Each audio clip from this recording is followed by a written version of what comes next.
Un riche grand-père qui anticipe sa mort élabore un plan pour déterminer qui, parmi sa famille, est digne d'hériter de son patrimoine. Il prétend léguer son héritage à son homme de service, mais le destin a d'autres plans. À 84 ans, la santé de Billy commence à se dégrader. Il avait des ouvriers pour faire toutes les corvées dans son grand manoir. Il était riche mais pas paresseux. Il aimait arroser ses plantes et nettoyait même sa chambre malgré ses articulations douloureuses. Parfois, il passait de longues heures devant le portrait de sa défunte épouse Melody, se remémorant leurs belles promesses et leurs baisers. Billy aimait promener son chien et, surtout, il ne parvenait jamais à trouver une bonne nuit de sommeil sans battre Tim, son homme de service, à leur jeu de société quotidien après le dîner. « Oh, mon garçon, tu as encore perdu. Va apporter mon thé au gingembre préféré », a-t-il dit en riant après avoir mis Tim en échec. Billy adorait faire des paris, comme celui de savoir qui préparait le goûter ou le thé pour le gagnant du jour, et il était toujours fier de battre son adversaire. Non pas que Tim était nul aux échecs. Il n'avait pas le cœur de voir son patron perdre. Il trouvait une vraie joie à accepter la défaite et à faire sourire le vieil homme. Tim était un orphelin et il était reconnaissant à Billy de lui avoir élevé comme son propre fils. Un jour, quelque chose d'étrange a frappé l'esprit de Billy. En frottant délicatement la photo de Melody, il s'est demandé « Je vieillis de jour en jour. Je pourrais te rejoindre au paradis à tout moment. Chérie, comment nos enfants réagiront-ils si je leur dis que je les déshérite ? Resteront-ils avec moi ? Est-ce qu'ils m'aimeront encore, ou est-ce qu'ils feront ? » Point d'interrogation. Billy a alors conçu une idée astucieuse pour les tester. Le lendemain matin, il a attendu que ses trois fils, William, John et Craig, et leur famille le rejoignent pour le petit déjeuner. Ils vivaient dans la même maison avec leurs femmes et leurs enfants, mais n'avaient jamais le temps de se réunir pour les repas. Ils étaient tous occupés par leurs affaires respectives. Billy les avait personnellement rencontrés la nuit précédente et leur avait dit qu'il voulait leur parler de son testament. Ses fils et leur famille l'ont rejoint à la table du dîner. Cela ressemblait à un petit déjeuner traditionnel, et le grand-père adorait ça.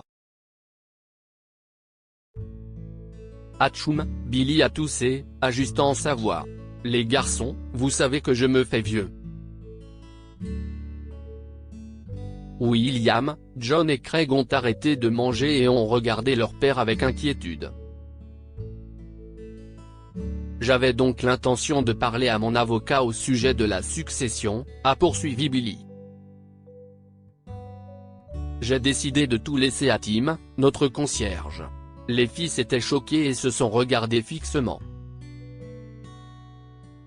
Billy poursuit, vous voyez, Tim n'a personne d'autre que nous. Il a toujours passé du temps avec moi et ne m'a jamais fait sentir seul. Mes fils, vous avez tous les trois vos entreprises et vous êtes riches.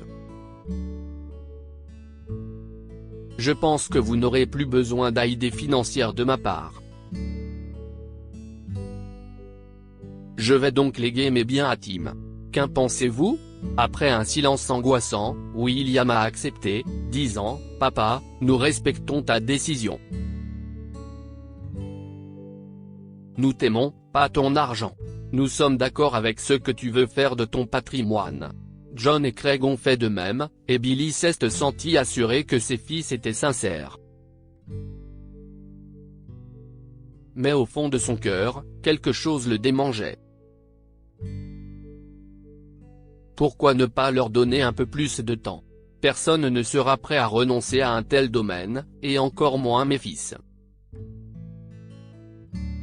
Est-ce que j'ai raté quelque chose dans l'ensemble du tableau ? Se demanda-t-il. Quelques jours plus tard, les soupçons de Billy se sont révélés justes. Papa, je déménage dans ma nouvelle maison. Je dois vivre plus près de mon usine, a dit William. Il a déménagé avec sa famille en une semaine. Bientôt, John et Craig ont suivi les traces de leur frère aîné et ont déménagé dans de nouvelles maisons avec leur famille. Billy savait où cela menait, mais n'a jamais parlé à personne, pas même à Tim. Les jours passèrent, et les fils de Billy ont cessé de lui rendre visite, sans parler de répondre à ses appels. Il était évident qu'ils en voulaient à Tim et qu'ils ont commencé à haïr leur père pour avoir choisi leur homme de service plutôt qu'eux. Un jour, Billy appelle ses fils et les invite à un dîner familial chez lui. Il s'attendait à leur réaction, mais n'était pas préparé à la réalité. « Désolé, papa. Je ne peux pas venir. Je suis occupé. » Bye, a dit William en raccrochant. Un dîner ? Pourquoi ? Tim n'est pas à la maison ? Je suis sûr que tu aimerais dîner avec lui. Bye, papa. Je ne viens pas, a hurlé John. Craig n'a même pas pris la peine de répondre à l'appel de Billy. Billy a souri, puis a ri devant le portrait de Melody. « Je te l'ai dit, n'est-ce pas ?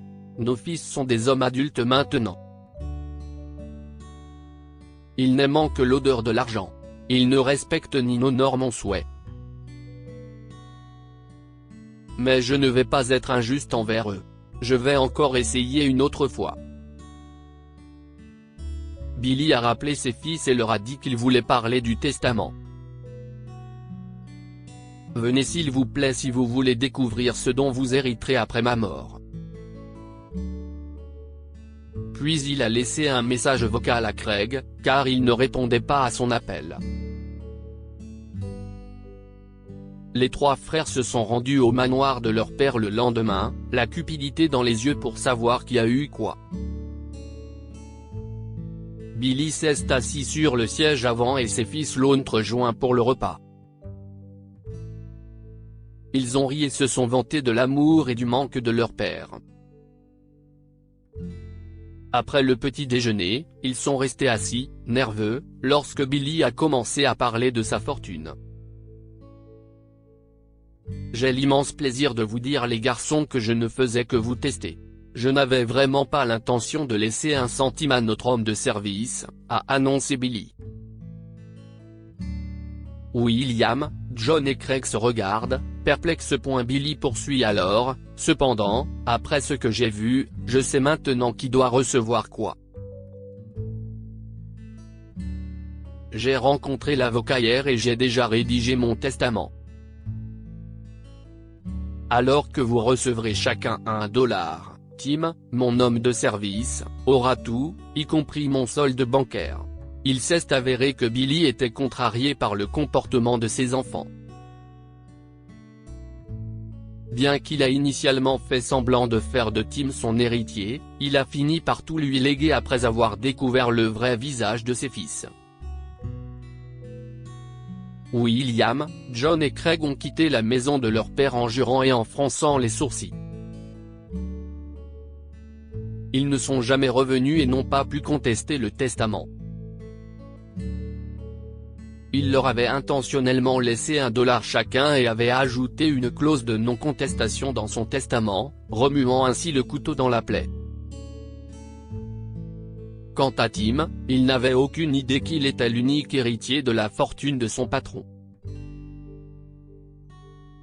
Billy avait décidé de garder le secret jusqu'à sa mort et remerciait le destin de l'avoir aidé à trouver en Tim un véritable fils aimant. Que pouvons-nous apprendre de cette histoire ? Aimez vos parents, pas leur argent. Les fils de Billy l'ont quitté lorsqu'il leur a annoncé qu'il les avait déshérités de son testament et avait tout légué à leur homme de service. Les enfants ne sont pas ceux que vous mettez au monde, mais ceux qui vous accompagnent dans votre vieillesse. Les fils de Billy Lone abandonnés après avoir appris son testament. Mais Tim, son homme de service, s'est tenu à ses côtés et est resté loyal comme un fils. Si vous avez aimé cette histoire, vous aimerez peut-être celle d'un homme riche qui a laissé un immense héritage. Sa dernière volonté est que ses enfants n'héritent pas tous après son décès. Abonnez-vous à Mon Mama sur Google News.